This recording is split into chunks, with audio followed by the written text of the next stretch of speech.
steady march to the Rhine is kept up by units of the 1st Canadian Army. Against stiff enemy resistance, spearheads of the attack advance towards the town of Xanten. Sonsbeck, a German anchor defense point lying in the path of the Canadian push, is captured. Its ruins are a grim reminder of the devastating power unleashed upon the Nazis. A brief lull gives a welcome opportunity to put on the feed bag.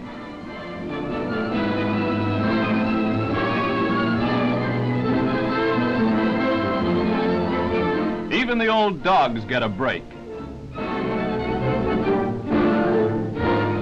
The advance is resumed with armored vehicles taking the lead. The first concern of the Canadians is the elimination of the enemy Bulge in the Xanten-Wesel area near the Rhine. This is the follow-up of the bitter fighting which took place in the Hochwald forest. The muddy terrain does not slow down the advance.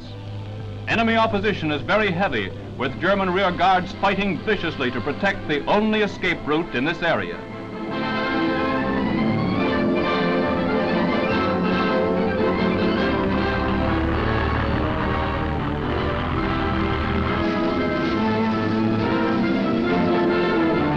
Xanten, the key point of the German escape route west of the Rhine, falls.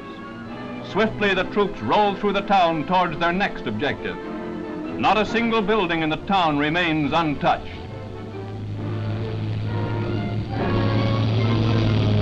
The onslaught upon Xanten is a foretaste of the future for Hitler's Herrenvolk. The last great obstacle is reached, the slender winding strip of water that is the Rhine.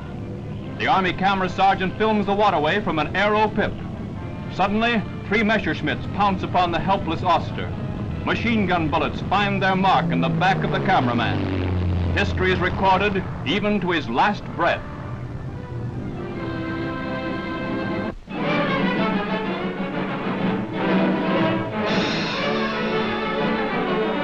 Somewhere in Germany, the creator of the cartoon This Week's War turns out his little humorous masterpieces. Sergeant Lew Weekes of the Canadian Film and Photo Unit is the artist behind these Army portrayals. His drawing board, a former German map case, Sergeant Weekes polishes off one of his cartoons in the short space of 20 minutes.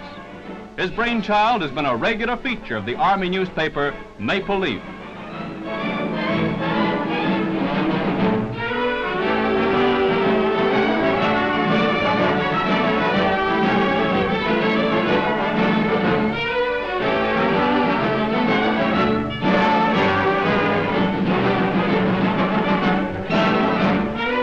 From the Western Front, his fame is now spread to London's Fleet Street. Arrangements have been made for his cartoons to appear weekly in one of London's largest newspapers, the Sunday Graphic. What old Bill was to the Tommy in the last scrap, so this week's war may be to Johnny Canuck in his march to Berlin.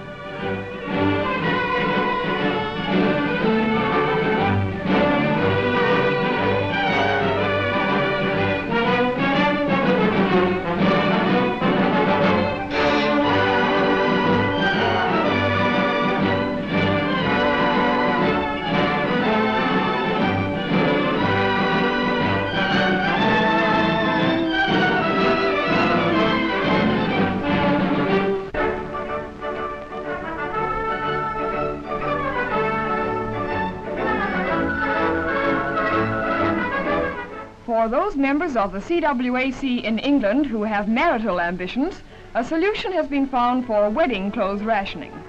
An anonymous Canadian has forwarded a beautiful wedding dress for their exclusive use. Its arrival is met with delight.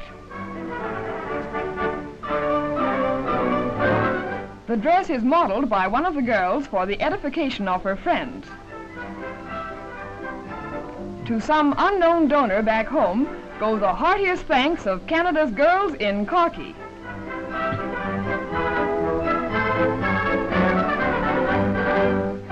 During lulls in the Italian fighting, Canadians of the 8th Army spend their time making souvenirs.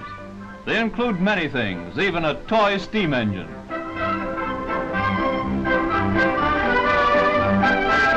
Rings are a very popular type of handicraft for the boys to send home.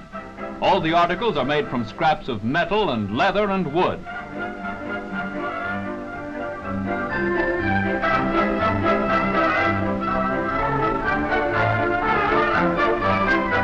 pride is exemplified by the shields bearing the crest of the 8th Army.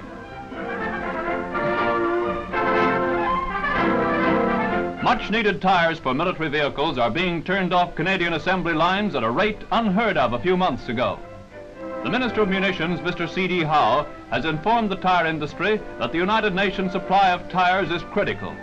To combat this lack of vital military supply, Canadian tire workers have pledged to redouble their efforts. They intend to turn out some 60,000 extra tires within the next 3 months.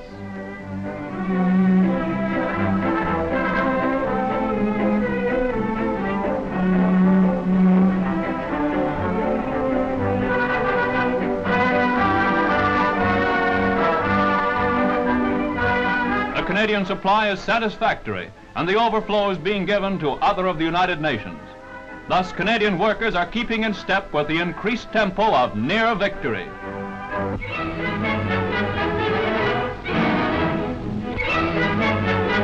The first ski race of 1945 is held in the snow-clad mountains of the Laurentians in Quebec.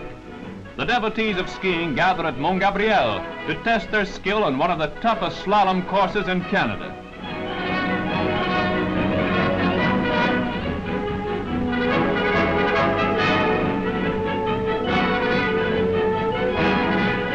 The hill on which the slalom competition is held is known as Scott's Slip, and it carries out its tradition of knocking the experts for a loop.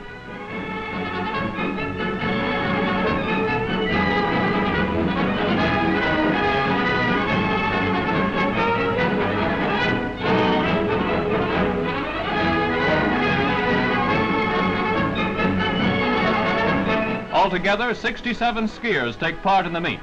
The final winner is Fernand Lessard of Saint-Sauveur. Félicitations!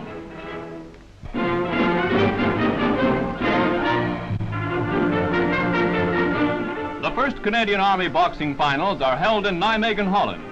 The welterweight bout finds Corporal Samuels matching blows with Sapper O'Brien. The action is fast, with O'Brien forcing the pace.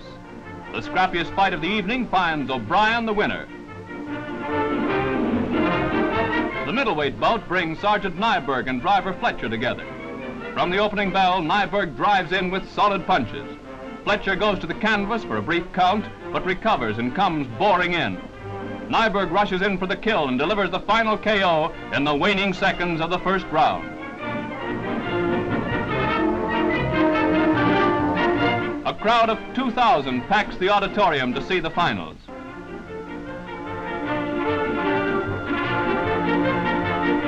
In a fine display of sportsmanship, Nyberg assists his opponent. In the light heavyweight feature, Sergeant Nikilo is pitted against Lance Corporal Gilderoy. Both fighters have been participants in many boxing tournaments. Nikilo wins this one handily. The bouts mark the first of their type held by Canadians in Europe. Tomorrow the boys will be delivering haymakers to Jerry.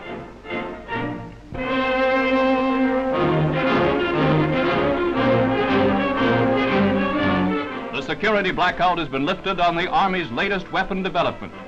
It is the rocket projector.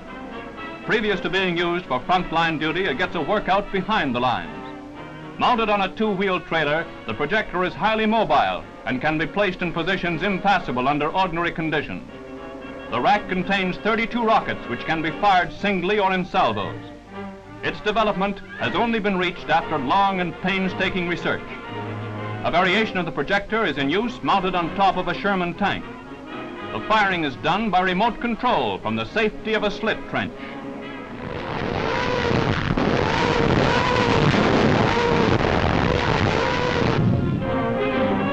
After a successful trial shoot, the rocket projectors are wheeled into forward areas to fulfill their role of medium artillery. Each rocket shell fired is comparable with that of a 100-pound shell fired from a 5.5 gun. Fewer than 200 men are needed to handle a battery of projectors. The equivalent firepower from 5.5s would take the energies of 3,000 men to supply it.